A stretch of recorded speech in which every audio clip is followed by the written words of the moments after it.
January 5, 2024/JNS, other than solidified enemy of Israel extremists and allies of Hamas, few have scrutinized the requirement for Israel to make a tactical move to safeguard its residents after the plunders of October 7. Yet, the Israel protection powers have gone under extreme analysis about the manner in which it is leading the conflict in the Gaza Strip, with claims of exorbitant power and, surprisingly, aimless assaults. A few previous Western military officials have joined the melody of judgment, proposing the IDF ought to take on the strategies of alliance powers in places like Afghanistan and Iraq. Given the results of the two missions, maybe neither gives the ideal format to how jihadists can be crushed. In the midst of this developing criticism from a remote place, I have not yet heard one single practical proposition for an elective approach to working that would diminish regular citizen hurt while as yet accomplishing the essential goals. That lets me know that the IDF must choose the option to indict this contention along current lines, notwithstanding the horrible loss of non-military personnel life. Yet, given the badly educated allegations and boundless misconception regarding how the IDF is really working in Gaza, it merits a more critical gander at how the IDF has been moderating mischief to regular folks. I have been in Israel starting from the beginning of this conflict in the quick fallout of the butcher, assault, torment, and grabbing binge 3 months prior. During that time, I have been broadly informed on the lead of tasks by IDF commandants and staff and visited an extensive variety of IDF air and ground battle units, including inside the Gaza Strip, on various events, when I have had the option to notice military activities firsthand. During Activity Swords of Iron, the IDF has confronted and keeps on confronting one of the most troublesome and complex battle conditions any military have at any point needed to manage. Hamas and its kindred Gaza psychological militants has, more than quite a while, been setting up the area with weapons and ammunition reserves, booby traps, mines, kill zones, and snare and marksman positions. They have an arsenal that incorporates complex ground battle frameworks including thermobaric against shield rockets, dangerously shaped penetrator IEDs, long-range expert marksman rifles, hazardous self-destruction vests, far-off explosion hardware, assault drones, observation robots, and ground-mounted reconnaissance cameras. Likewise, they have situated a huge range of portable rocket launchers that keep on going after Israel's regular citizen populace, with rocket blasts continuous starting from the beginning of the conflict.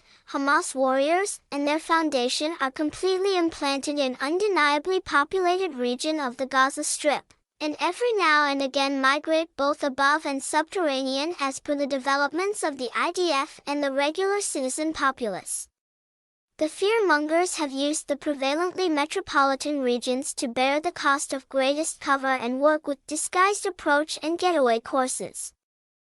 Hamas has developed a broad organization of underground passages to acquire insurance for psychological oppressors, to move contenders and hardware, to store weapons, to house order and control offices, as well as to jumpstart assaults and do ambushes.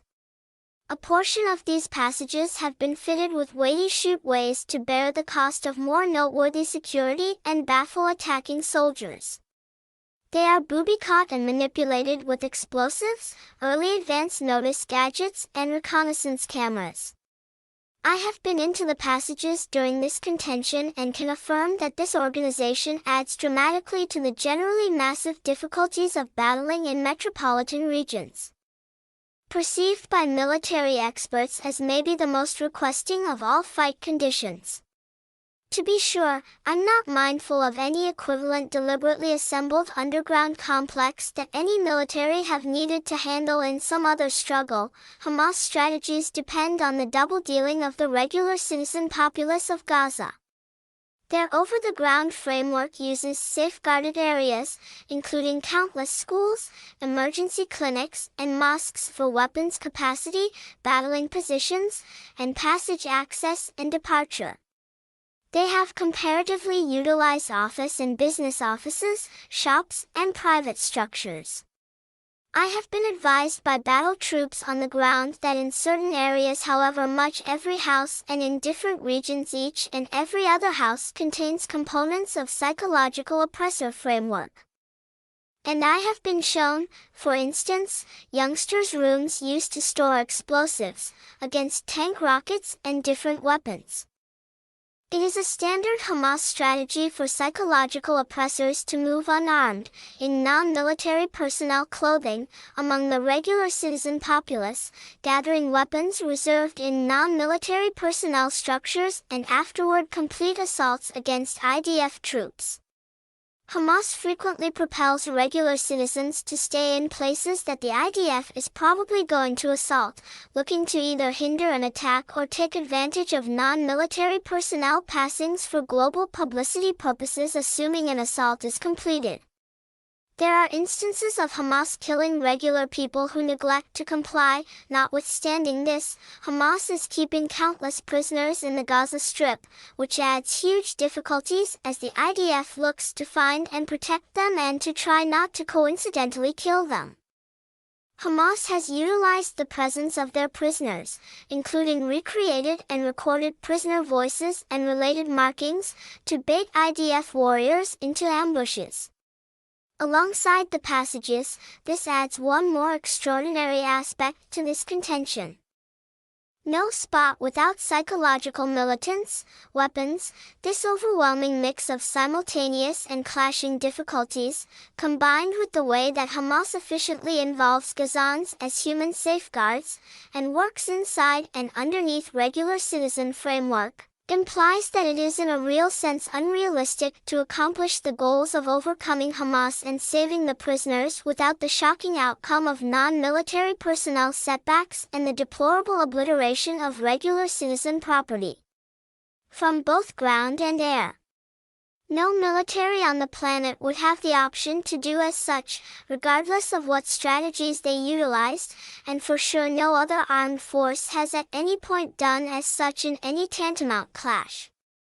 Besides, Hamas type of tasks, the majority of which straightforwardly and deliberately repudiate the laws of furnished struggle, additionally make sense of the need for the IDF to act with gigantic battle power when required and to work with force across all areas of Gaza. No spot in the Strip is absent any trace of psychological oppressors and their weapons except if and until the IDF has cleared and gotten them.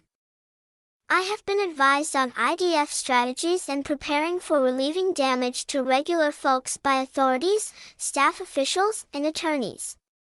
I have likewise addressed an enormous number of air and ground battle troops, and all have shown a reasonable comprehension of the IDF rules of commitment and the laws of furnished struggle, as well as the individual and unit devotion with comply to them.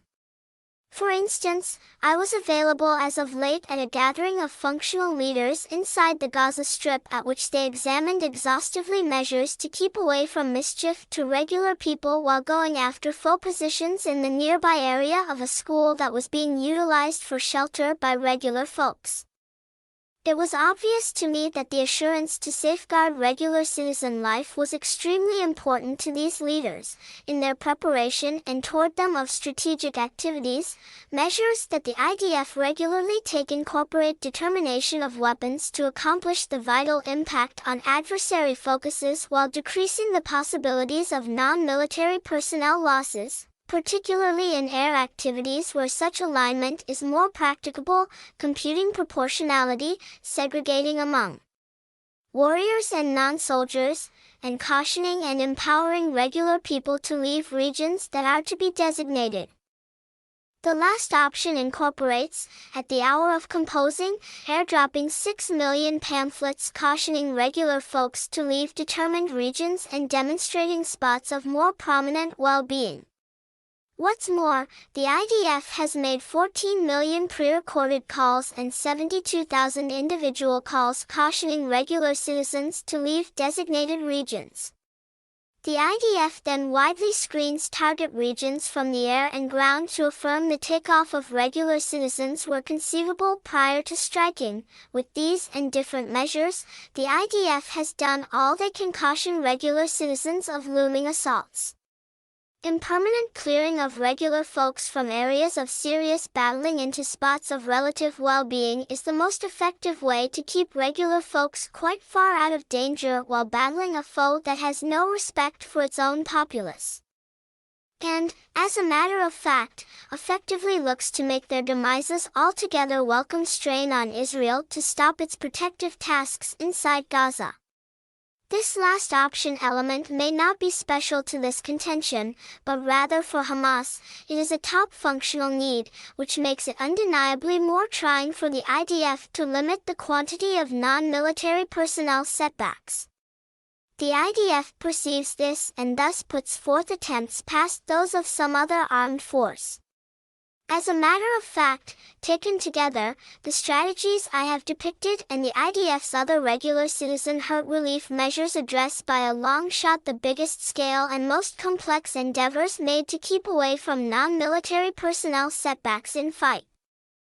The IDF is additionally endeavoring to mitigate regular citizen enduring by working with the conveyance of compassionate guide that remembers day-to-day stops for battling and the launch of philanthropic hallways and helpful alleviation zones.